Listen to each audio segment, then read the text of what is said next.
My name is Laurie. I had a great honor to be chair of this technical section 6. I'm from Hong Kong, and I have a job. I'm a chairperson with Asia Pacific Association of Technology and Society. And today's first talk, and he's on time, I'm glad. And it's Andrew. He's a full professor from the University of Toronto. It's all yours. Start. So the title of the talk is it's called on public decentralized ledger oracles via a paired question protocol, and this is work with Marco Merlini, Neil Vera, and Ryan Berryhill, all graduate students at the University of Toronto. This is an outline of my talk. I will speak about the problem. I will provide a model for a decentralized oracle, speak about previous work, and then provide a new protocol, analyze the new protocol, and conclude this talk. So we start with the introduction. We all know that, a very, very common use of the blockchain is, for instance, for betting. So suppose you're betting about the coin, they toss a coin at the beginning of a Super Bowl, and there's a bet about it, and at some point, your smart contract that has escrowed all this money, somebody has to provide the result. It was like head or tails. So there's a big problem over here because blockchains are blind creatures. They don't communicate with the outside world, right? One way to do the job is to write a smart contract to allow the bookie to report the result to the blockchain. But if you allow the bookie, then essentially you're like defeating the purpose because that's not a decentralized system. How can you trust the bookie? That's why you have a blockchain, because you don't trust nobody other than the computer for doing the job. So this is the so-called gateway problem. If the bookie is trusted, then why you need a blockchain to begin with? If you use a blockchain, you need to be able to provide to the chain information from the external world into the smart contract. But blockchains are blind to real-life world events. And this is not only for betting, it's for prediction markets, for insurance, for managing financial assets, for adjudicating issues on the blockchain. You need to be able to report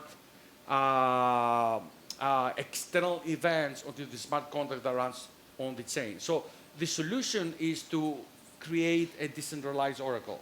And that's what I would like to spend a little bit of time to explain what that is. There are other benefits of the decentralized oracles, for instance, data collection and annotation via crowdsourcing mechanism, as we call it the Amazon Mechanical Turk, for instance, or ensuring data availability. So you need to know that some data that was on a website, it has been recorded and it has not been altered anymore. Today, all the solutions, even those that they claim to be decentralized, are essentially centralized solutions that they require a trusted third party. Oracleized is one of them, but Oracleized essentially is an organization that fetches data from the internet, and you have to trust that they're not going to lie to you. I have nothing against Intel. The SGX, though, you have to trust Intel, and more recently AMD came out with cryptographic primitives onto their processors. You need to trust Intel AMD. They're not lying to you, and the hardware works as promised. Augur is another claim decentralized oracle, but in reality it's not, because Augur itself requires trust to a designated reporter to go and report the result onto the blockchain. So what do we mean by decentralized in our context? Essentially what we want to do, we want to create financial markets, economic crowdsourced markets that will be able to determine the results that you want to report onto your smart contract. To do that, you will need to have proper game theoretical incentives that they will pretty much fuel this market to report honestly. The problem that you're facing is the lazy equilibrium. You're tempted to say always yes. Suppose you have to report. You don't know who else is reporting, right? You can always say yes, and you think that you're going to win, or you can always say no. So what your game theoretical incentive has to avoid is to bring the system into a lazy equilibrium that everybody blindly says an answer expecting to get paid for the work that they do. Well, the solution is to provide, as we will see, a paired question binary paired question decentralized oracle. So let's go now and see the general model of what a decentralized oracle is. First of all, you have a submitter, somebody who's going to be essentially funding the system. The submitter submits a binary question, and with the binary question, a yes or no. Now, it's an open question. I mean, if you ask what is the price of the Apple stock, that's not binary question, of course, but you can phrase it as a binary question, say, is it like $100, $120? That's a yes or a no. Is it more than 120, less than 121? That's a binary question. So the submitter submits a binary question, submits also a bounty to pay for the participation of the crowd, and a bond for the incentives. There's two different quantities that I will explain later, plus a duration of the proposition that, forgive me, I want to have an answer within 10 minutes, within 1 day, within 7 days, and so forth. Now, there are also the voters, and the voters, let's say, is the crowd, and the voter submits a bond that eventually, if he's honest and reports correctly, he's going to get his bond back plus an award. If he's dishonest or his answer is not correct, then he's going to be losing this bond. And also he receives a proposition that, as we will see, it will be a random proposition. And eventually, after some time, he submits a sealed vote onto the blockchain. So essentially, these are propositions that are active to the system, and those propositions are given randomly to the voters. So a voter votes for each of them, true, false, according to what he believes is the final outcome.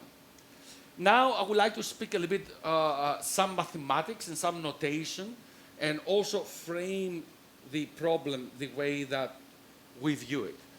So what is POIJ? It's the private opinion of the voter I on the J proposition. Honest voters, they don't disclose what they believe about the proposition to other people. Dishonest voters may collude because they will try to bias the system, and we'll see how the system behaves in situations like that. So what is the voting strategy?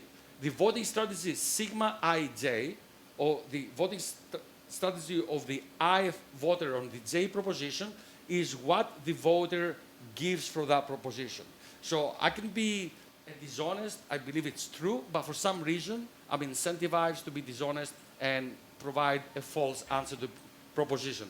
Obviously, if I'm an honest voter, then this sigma ij equals to what I honestly believe. And the quantity that is very important to understand is the most probable private opinion for proposition J. So we don't need to do quantum mechanics, but we're not going to define what is true or false, right?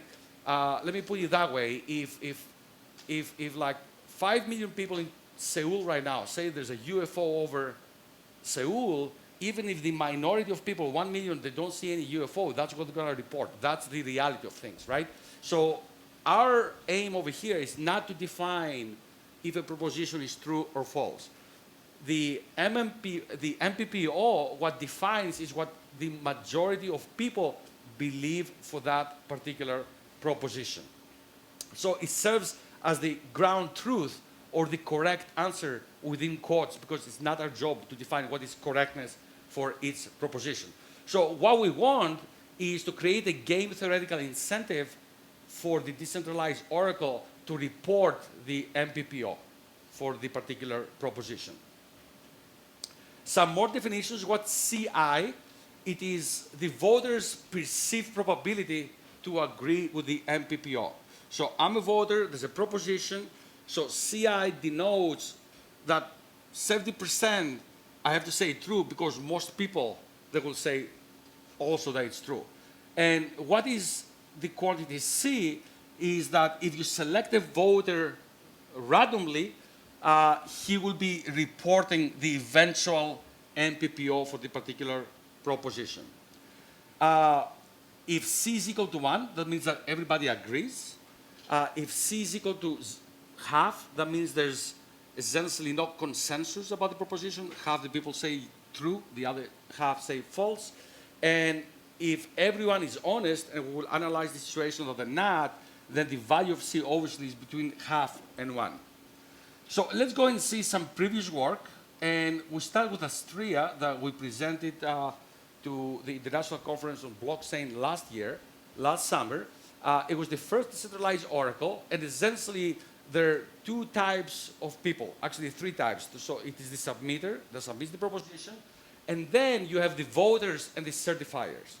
So what the voters play, they play a low risk, low reward game. So propositions to the voters go at random, so I have no control of what kind of proposition I'm going to receive. And I'm putting a bond, and if I give a correct answer, essentially, I will explain what is correct, then I get my bond plus some money back. Now, the certifiers play a high risk, high reward game. So the certifier is not getting a proposition at random, but the certifier can select the proposition and then essentially say what the certifier believes to be the answer. So the way the system works is as follows. When a proposition is both voted and certified the same, if it is certified true, then there's a bucket of money that comes out to pay those guys. If the proposition is certified false, there's a bucket of money to come and pay those guys. If I vote true and the answer, the majority says false, then I lose my money, and my money goes into the true bucket for future round of other propositions. So how this system, the analysis that we have, how this system is essentially incentivizes people to avoid the lazy equilibrium that you always say true or you always say false. If you always say true, then this bucket of money essentially will diminish, and this bucket of money will become large, so there will be no incentive for people to vote true anymore. So that's the analysis, the mathematical analysis of Astrea. A few months after Astrea, Syntaku came out, and actually it's kind of funny because Astrea is a Greek word for the god of truth, and Syntaku is the Japanese word for also truth. So the way Syntaku worked, it was like very, very similar to Astrea, but the major difference is that there was only one type of voter, there was no certifier, and every voter was getting two propositions to vote. And he had to vote true to one proposition, false to the other proposition. So that was the way that it was disincentivizing people to always say true and always say false. So as a voter, I'm getting two propositions, and I have to say true or false. Now, the problem with Syntaku was that essentially you need to have like a pretty much 50-50 percentage of propositions that there will be true and false for the system to work. So let's go now and see how the new protocol that we propose today works. First of all, there's no certifiers anymore. There's the submitter, and then there's the voters. Every voter answers one proposition. However, the submitter submits a pair of propositions that they need to be opposite to each other. The easiest way for the submitter to do the job is to simply revert his own proposition. So he can say, is it raining today in Seoul, or it's not raining today in Seoul? So inevitably, those two propositions have to have a yes and no, a true and false answer.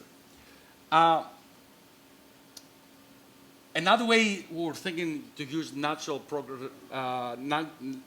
language processing, but I think using this in a blockchain environment will be quite expensive.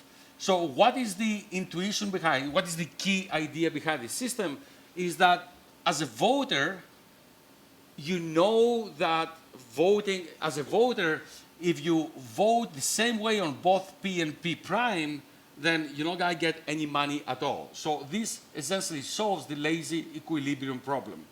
Submitters are incentivized to submit pairs that they have opposite answers, and each voter will believe that approximately half of the propositions are true and the other half are false by definition. And actually, as we will see the voter payouts, the system works as follows. If you're a voter and you receive a reward on proposition P if you agree with the majority of the people. The voter receives a penalty if you agree with the minority. Minority means less than 50% of the people. The reward of the penalty is equal to 1, so the voter is going to lose his bond if he's essentially wrong, or he's going to double his money if he's correct.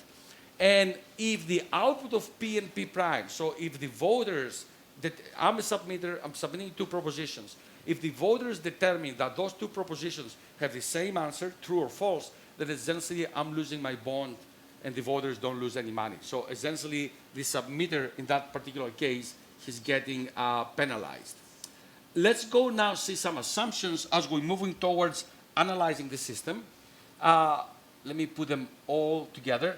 So first, we will analyze the situation that everybody's honest and there's no collusion. And then we will analyze the situation that there is collusion and they're trying essentially to bias the system.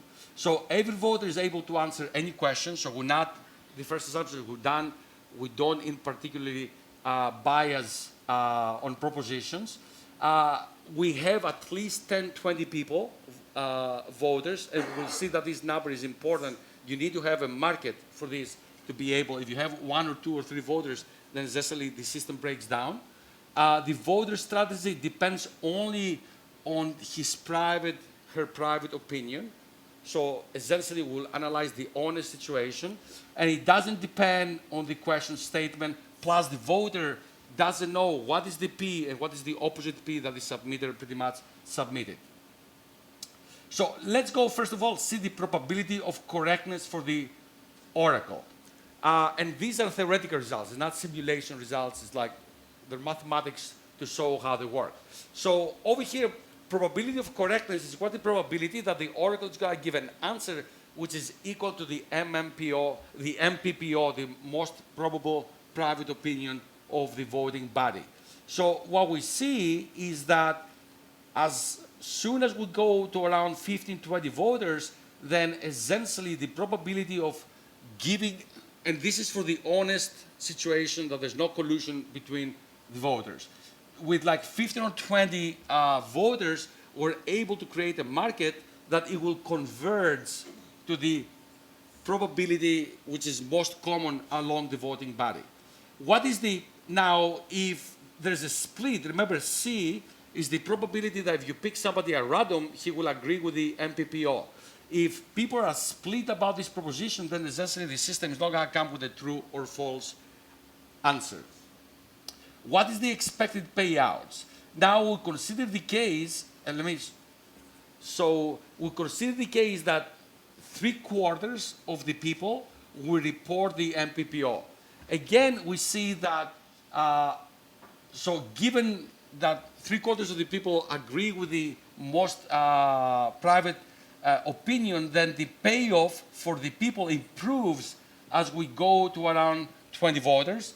And the penalties also get larger and larger for those guys that will be essentially wrong into their answering the proposition. What about lazy voting?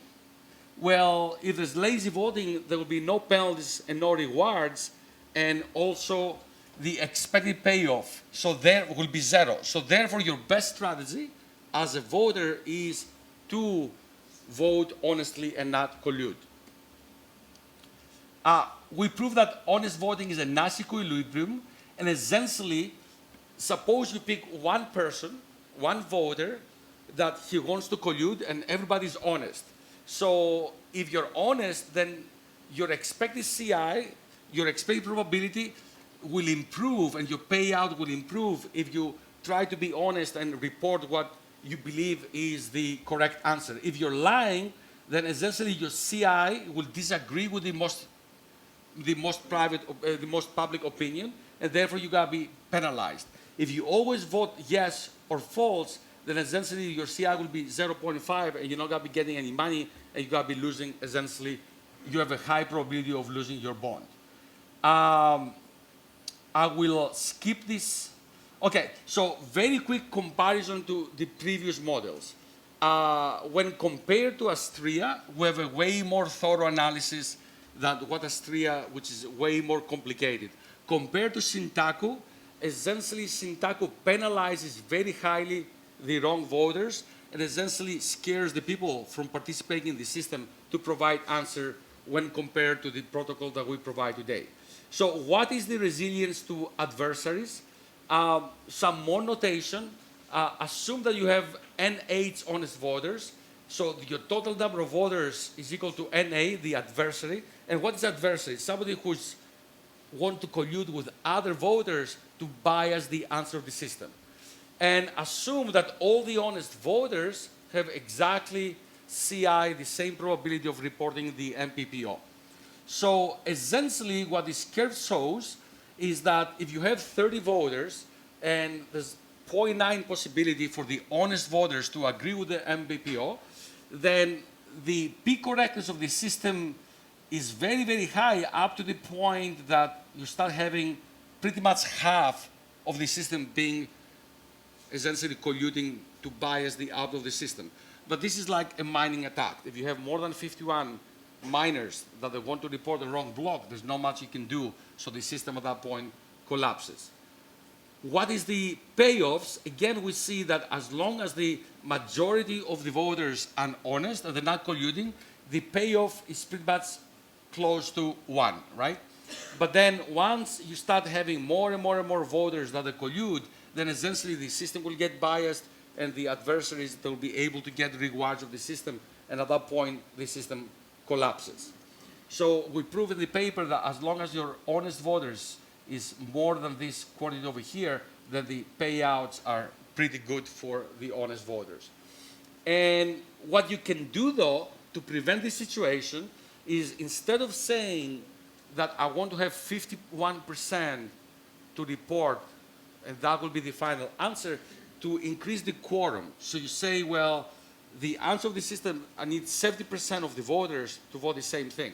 So if you introduce a quorum, which is not anymore 50%, but it's like 70%, then as we see from these curves over here, then essentially you penalize the adversaries and make it more difficult for them to collude, but at the same time, you make it, as you go closer to the borderline that the system, most of the people start colluding against you, also the payouts for the honest voters diminish. Doesn't that penalize the proposer if you don't achieve quorum? The submitter. Well, the submitter, correct. The only way, yeah, I mean, obviously the submitter is getting penalized. First of all, the submitter is getting penalized if he gives two propositions that are not opposite. So take that out. If you come to a situation that the system starts behaving dishonest because the voters behave, then the system loses its value. It's the same thing like Bitcoin. If you start, or Ethereum, if you start in a situation that 51% of the miners start colluding periodically, then essentially the value of Bitcoin is going to go down and nobody's going to be using it. So you're saying that The same problem, yeah. introduction of the quorum ends up being a barrier to the dishonest activity. It makes it, yeah. You're going to kill But- the whole thing if you... But also, okay, so you move the curve that way, but also the profits for the honest become harder unless they go to the 70% that you need to have as a quorum also. You make it hard for both sides, in all honesty, right? There's some, let me put all these slides, that's the one before the end. A nice way, and we argue in the paper, to implement the system is by having voting pools, right? If you have voters that they go to a blockchain, that's a very expensive proposition. So just like we have mining pools, you have a centralized service. So I'm a voting pool, and then I go to people, I say, come vote, and I have more control over the people, and then myself, I report as one all the votings, all the votes I get in a centralized way. So we argue and we provide some rationale. What are the advantages of having a pool operator with voting pools, just like we have mining pools today? Let me go to the conclusion. We propose a new decentralized Oracle protocol using paired questions. We provide a thorough analysis and prove that honest voting is a nice equilibrium, but also the system promotes the idea of honest voting. We provide stronger guarantees than the previous systems, Astria and Shintaku. Only powerful adversaries can manipulate the output. And when it comes to future work, we're trying to introduce reputation systems to be able to even make the system stronger. We also want to run simulation results, but essentially the simulation results should agree with the analysis that we have. And the introduction of multiple adjudication systems. So going back to the question that we had before, if I don't agree with the result, then I have multiple rounds of voting that I can adjudicate because I thought there was collusion and so forth. And also introduce randomization, because randomization is going to be able to also counteract against any type of collusion. So having said that, that was my last slide, and thank you for listening and for your attention.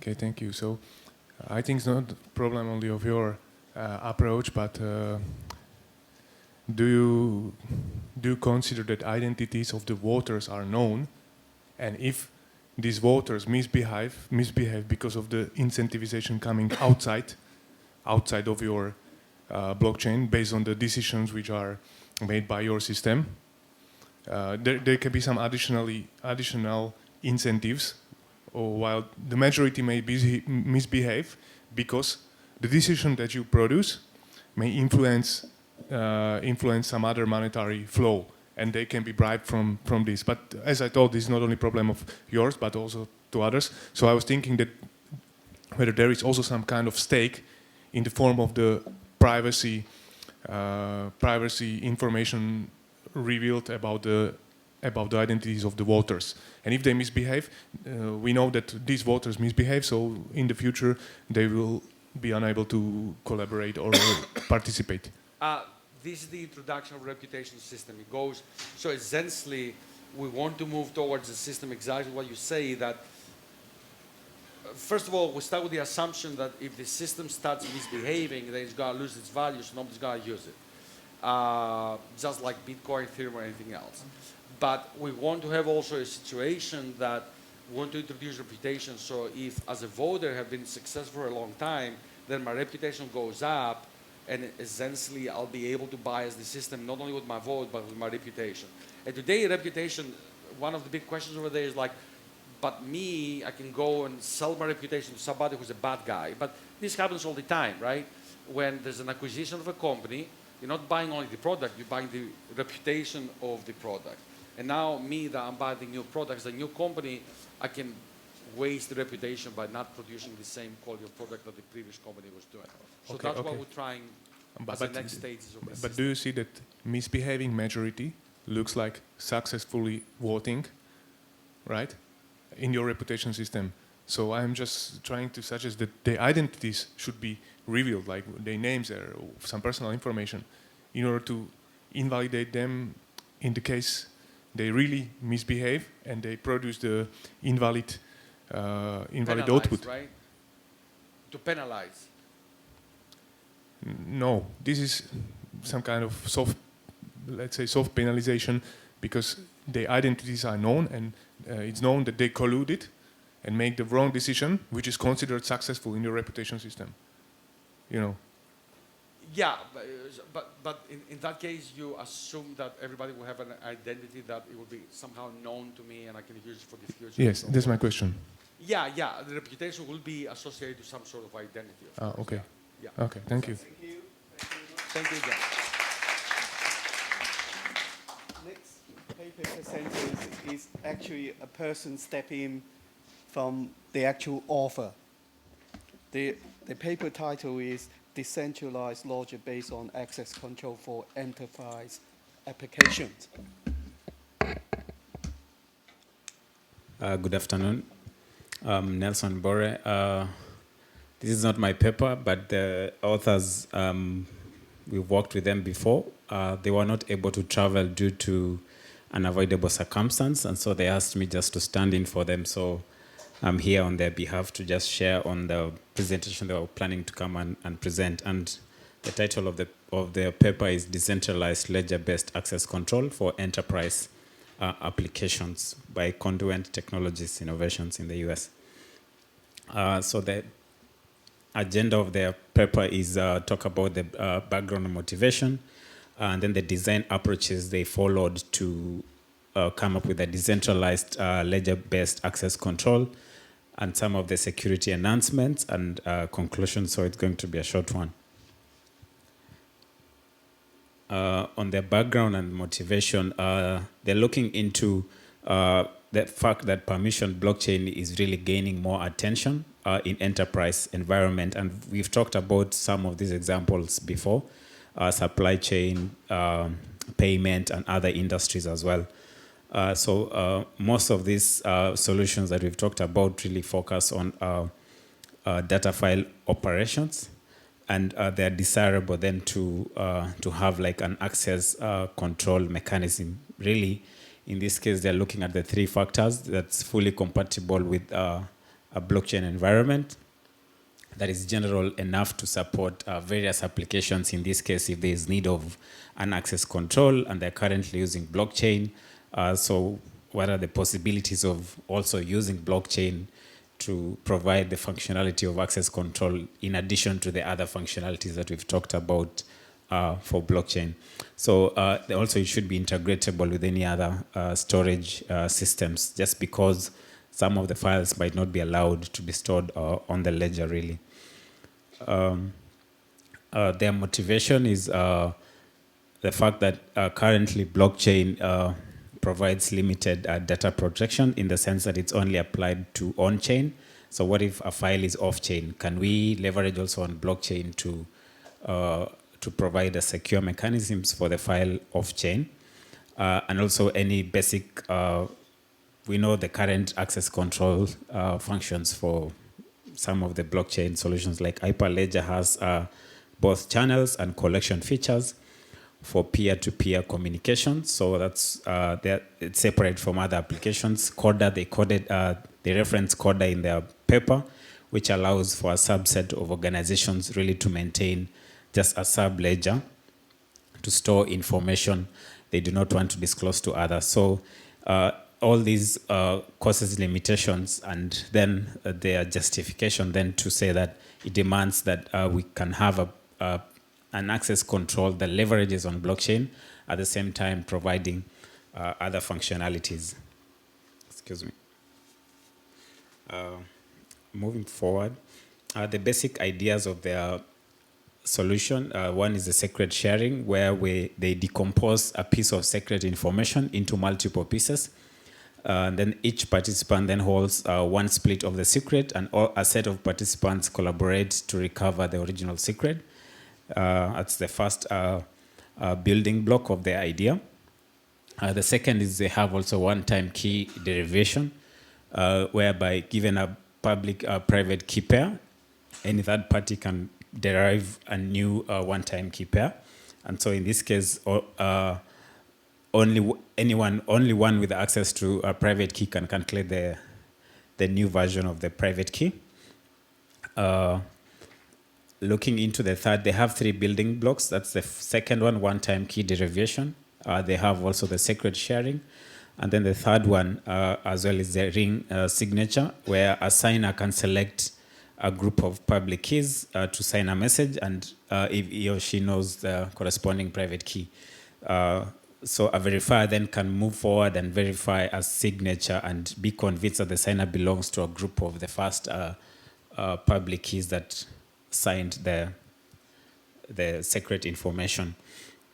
So looking at their design, this is the current design, where they have storage components, and then they also have users, and then in the middle it's being controlled by a decentralized ledger-based access control system. So the data is stored on the encrypted format in the storage format, in the storage component, and then we have the access control policy, they're in blockchain, and then the access and request grant towards that. And so the system also is based on the description. It's designed to be compatible with Hadoop distributed file system, amongst other storage that allow for resiliency through any given replication needed. So that's the basic overview. The flow of uploading data and policy is basically also straightforward. The owner encrypts the data using a DAcc, a data encryption key, and then the owner uploads the encrypted data to the storage mechanism, and then the access policy to the blockchain. Then the owner further decomposes the DAcc into multiple pieces and shares with the peers on the blockchain. So this, once the data encryption key is shared into multiple pieces, shared with the peers on the blockchain, then the process then of retrieving that follows really that in a reverse way. So the requester submits a request, which is signed by by the private key. And then the peers verify the request, checks against the corresponding policy. If the request is allowed and each peer returns a split of the requester, then the requester collects keys from the different peers, then recover the original key, and then using that key, then they can decrypt the data and access the data. So that's their idea. Looking also into the prototype architecture, where basically it follows the same two approaches that I've described. You digital asset encryption, and then beneath we have the digital asset decryption based on the two descriptions. Some of the security enhancements that they've pointed out is the integrity and privacy. And the first integrity they're looking at, if I will not really, if the peer returns the wrong key, then it makes it hard for me to access that file down the path. And also the privacy, that everyone has read access to blockchain, can learn from all the other requesters' activities. So these are the two concerns, and I think they addressed it also in their paper. In terms of the integrity, they looked into the use of hashes. We've talked about this mostly, where the hash is split of the splitted keys to the blockchain. So the requester, you get the piece of this key, and then you check against the hash that you've stored, if it's valid or not. I know it's also discussable, and the benefits, just the key splits, and then compromised peers can be identified as well. How they've addressed privacy, they've looked into, instead of just signing the requester directly, the requester then signs using their ring signature. That's one of their building blocks. And so the keys are allowed to access the same data is used from the checking from the public key set. And in this case, the requester generates one-time key pair and shares the one-time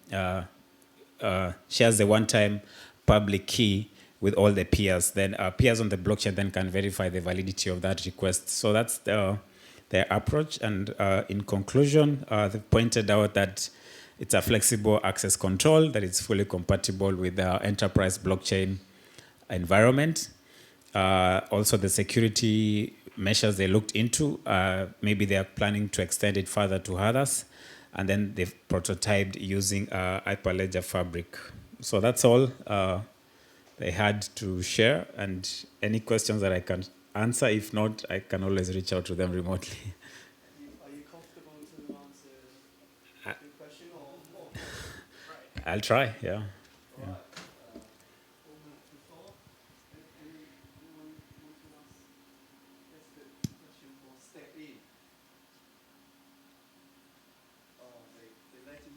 Yes.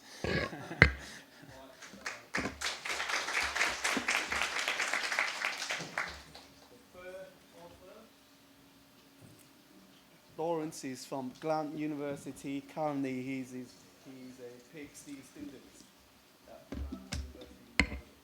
So his paper today is logging mechanism for cross-organizational collaborations using Hyperledger Fabric. Okay, thank you very much for the introduction. So indeed, we worked on trying to create a certain logging mechanism for cross-organizational collaborations. And this work is based on Hyperledger Fabric. So first, an introduction, like what is the context of the research? Like we're involved in a project where we focus on cross-organizational collaborations. And within the project, we have different organizations, and they want to share their services. So they have some, for example, microservices internally, and they want to share amongst them to share knowledge. And we are looking into, are there technical solutions? There are, of course, already technical solutions. It's nothing new, but are there new solutions which can make it more easy to share? So watch out, it's not the same as exposing like a public API like other companies can do, of course. So it's not the same. So in the project, we have like two types of use cases in mind. So for example, the emergency use case, where we, for example, have the police, the government, firefighters, for example, which need to collaborate in an ad hoc situation. Another use case, for example, is manufacturing. So, for example, we have a set of manufacturers, and we have an equipment builder, and he delivers products to the manufacturers. And when there is a crash, for example, in a machine, how can they connect in an easy way?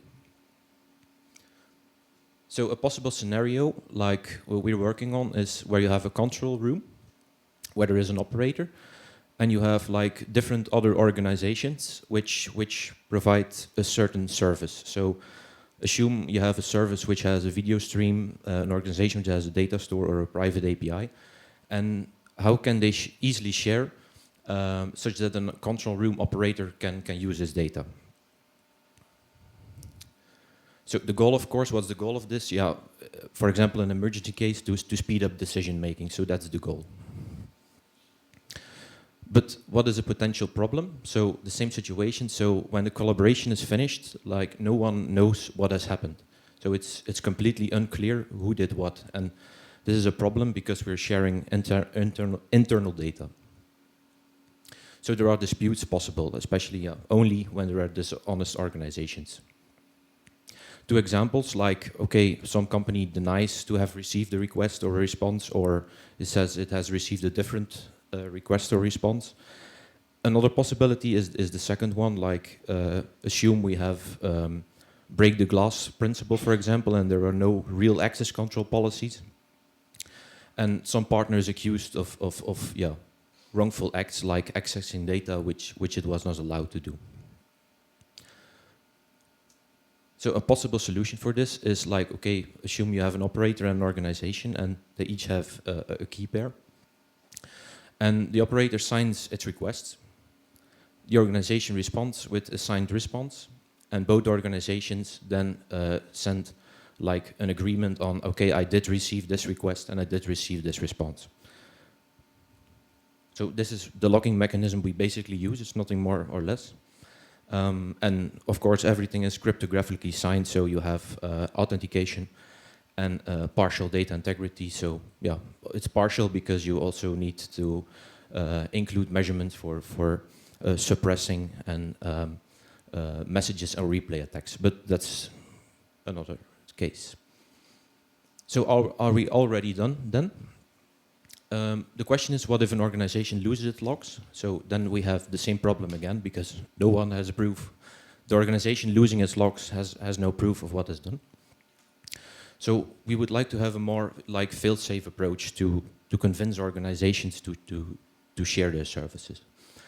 So one possibility is simply like delegate every log information to a third party, like Google or Amazon, for example. But there are, of course, two considerations then. Are there possible trust issues? Like the first one is the third party trusted by all involved organizations. If this is the case, then there is no problem. We can just delegate it. But in industry, this does not seem to be the case for every application. But still, also, if a third party is trusted, one organization probably still has to manage like the solution offered by, for example, Google or Amazon. So you still have to trust the other organization.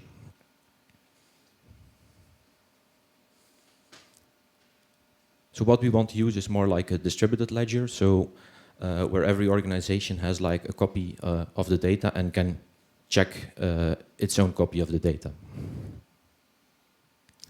So logs are replicated, of course.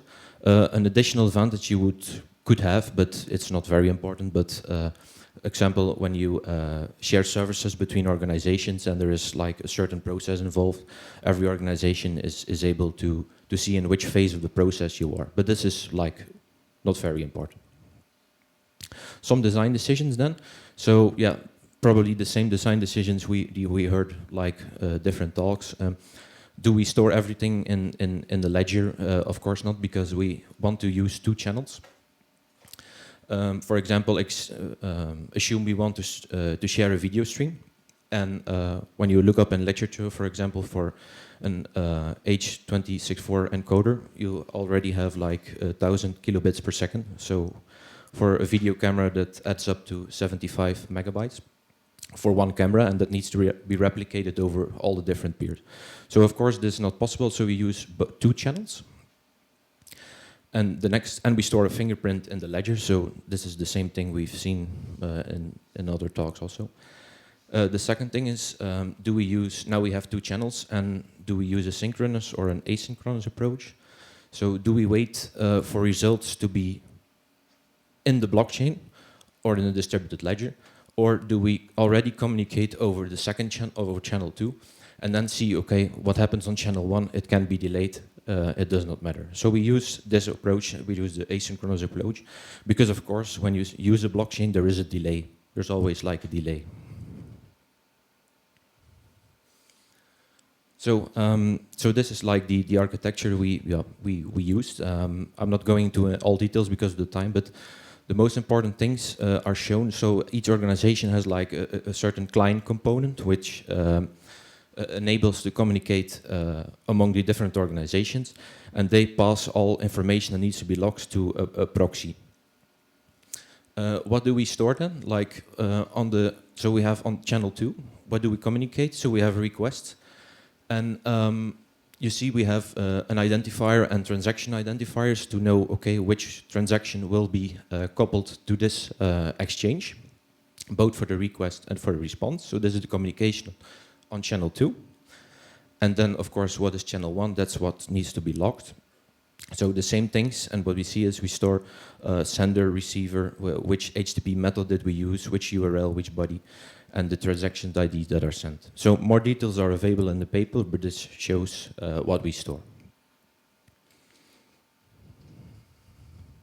So for the smart contract we basically use like 4 functions. So this is the key functions we use, like logging a request, logging a response, and important inspecting both, inspect request and inspect response.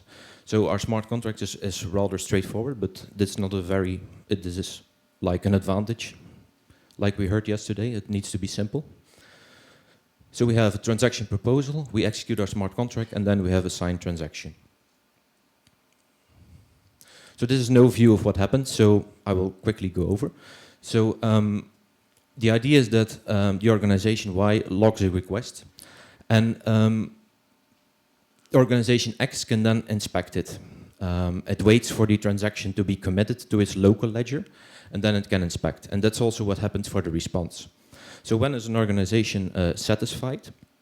So for example, for organization Y, we see like, okay, when it an inspect of its response it did itself receives, and an inspect of the request by org X, then it's satisfied. And only then the transaction, the full exchange is logged. And the same is true for organization X. So we use Hyperledger Fabric. So first, a small disclaimer, like I'm not in favor of Hyperledger Fabric, but we use it because it focuses on the cross-organizational aspect of exchanging data. So how does Hyperledger Fabric work then? Yeah, it's rather straightforward. So you have a transaction proposal, you send it to the smart contract, you execute it, you hash things like you saw on the previous slide. You sign it, and then it's broadcasted to an ordering service. We will come back to this later. Transactions are ordered, blocks are sent back to the different peers, and locally they are validated and the ledger is updated. So it's the same 3-phase approach like we heard this morning. So how does block creation work then? So the essential part of Fabric is in fact like the ordering service. So organizations broadcast transactions and blocks get delivered eventually. But the main thing, and this is not addressed in many presentations, is like the whole integrity of its operation is in this ordering service. So in most of the talks there was like an ordering service, but yeah, it's a rather important thing because it's crucial. And its consistency is directly coupled to the different implementations that are available. So in version 1.3 of Fabric, we see like a Kafka cluster. Kafka itself is decentralized, but it's mostly used in the same domain, so we can call it like a centralized Kafka cluster. In the next version, we have like a Raft implementation. And there is a practical Byzantine fault tolerance, but there's only like a paper proposal for Fabric right now. So what do we see actually? Like, okay, when we use a Kafka cluster, the trust model is we need to trust it because it's only crash fault tolerant. There is no Byzantine fault tolerance. The same is true for the Raft implementation, which is like leader-based, and if the leader is malicious, we still have an issue. It's better with BPFT, of course, because yeah, then you can cope with some malicious nodes, but of course not all ordering nodes can be malicious. So the main question is it really like a blockchain? Yeah, we already heard some discussion about this, about the permission blockchain. Some people will say it's a blockchain because yeah, we basically use a chain of blocks as a data structure, and there is some kind of consensus mechanism available. But on the other hand, yeah, there is the trust model for the ordering service is not based on a real distributed trust model. So you need to have a level of trust in the ordering service. But okay, we use the Kafka cluster because it was the only one available right then. A main advantage, of course, of using such an ordering service is that yeah, it's deterministic. So blocks, the peers see blocks, they receive the blocks, and they can consider them final because yeah, the deterministic service, you have a deterministic ordering service. So it's different from Bitcoin. So the next question is then, okay, what if we use like a certain Kafka cluster and we know, yeah, we can have malicious nodes, what can happen? So we can have a dishonest organization you're cooperating with, which means like, yeah, there is inadequate logging. We also can have a malicious ordering service, like we showed, creating fake transactions, deleting transactions, reordering them, creating a fork per user. I'll come back to that later on. Or we can have, for example, a simple networking failure. But what if you use then two checks to solve this issue? Like check one is, okay, we know based on the exchanges we do with other organizations, we know what needs to be in the ledger for this application based on the log request, log response messages and the inspect request and inspect response messages. So you know, based on the exchanges you do, which information you want to be in your copy of the ledger. This is of course application specific, but it's true for our application. The second check then, okay, we know that malicious ordering service can create a fork per user. What do we mean with this? A malicious ordering service could theoretically distribute transactions and still fulfill the first check because each local copy has all the transactions it needs. But we also need to be sure that the transactions, all the logging information is correctly distributed. And that's why we need check 2. So if we have a dishonest organization which does not log everything that we want, we can see this using check 1 because we just inspect our local copy and we see that things are missing. If we have a malicious ordering service like creating fake transactions, yeah, this is not possible because it cannot create a valid signature. Deleting transactions, same, check 1, because we can simply see we miss logging information and this is detected by check 1. Reordering is not a specific issue in Hyperledger Fabric because the only thing that is important is that there is an order of transaction, like the specific order is irrelevant. Of course, this is for our application not a problem, but can be a problem for other applications. And creating a fork per user is then solved by using check 2. A network failure, again, if you miss logging information, you will detect it using check 1. So check 2, to come back to this, like this is why we think a hashing the blocks is useful, because like the last hash of our chain provides like an entire summary of our whole database, like all state updates you've done are summarized in the last hash. And then when an organization detects an abnormality, it can simply say, okay, I want this problem to be solved and I suspend my participation in the collaboration. He does, of course, not know whether the malicious service is whether the ordering service is malicious or whether there is a network failure, but this can be solved. So to conclude, why do you want to chain blocks? This was not immediately clear for me in the Hyperledger Fabric case. So in the Bitcoin case, it's more straightforward from the beginning because mining is hard. It's simply like brute force operation. And when you temper a block, you break the chain. So it requires all the next blocks, if you temper a block, to be remined, and you have the longest chain principle. We've seen this in detail in other presentations. And this is actually like innovative. This is what makes it innovative. Of course, it's overkill for this application. It's completely useless to use proof of work for a cross-organizational context of just a few organizations. It's meaningless. So how do I see then the use of the chain in Fabric? According to me, the only purpose is that it allows for some more efficient auditing things like do the next block that I expect, does it match, does it contain like the correct previous hash and stuff like that. Also, the hash of the latest block is like a summary of all state updates. So this can also be interesting and enables, for example, like the check 2 I've talked about.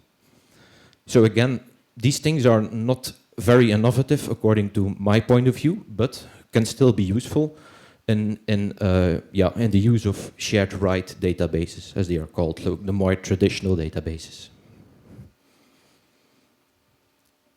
So then a short overview of the evaluation setup. So we still use like the Kafka ordering service and then the both checks I've talked about. So you can read about it in the paper.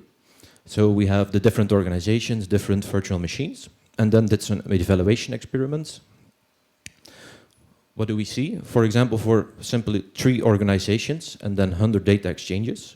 In this case, this means 400 transactions because each data exchange implies 4 transactions.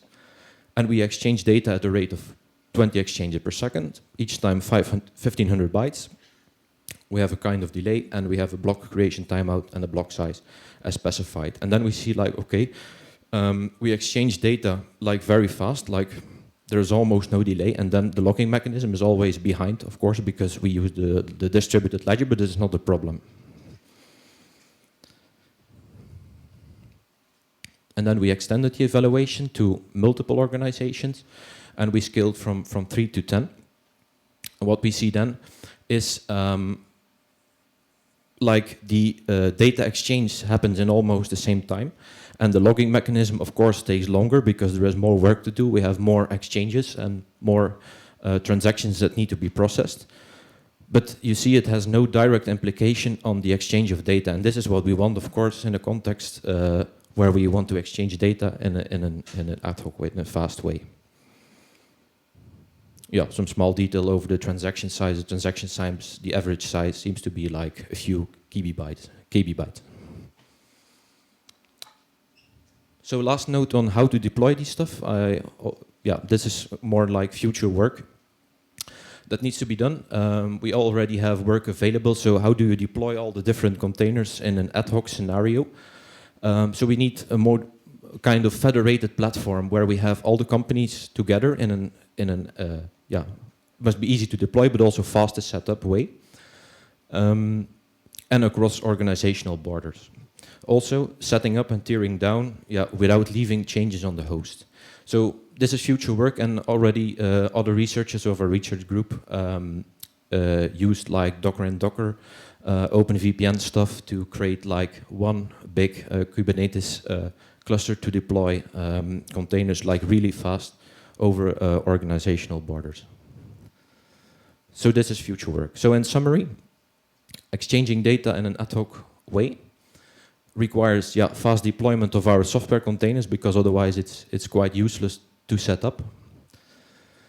And what we want is then enable a kind of way to have a secure locking mechanism, like I've talked about. And this allows an honest organization to verify whether it's part of a reliable setup or not.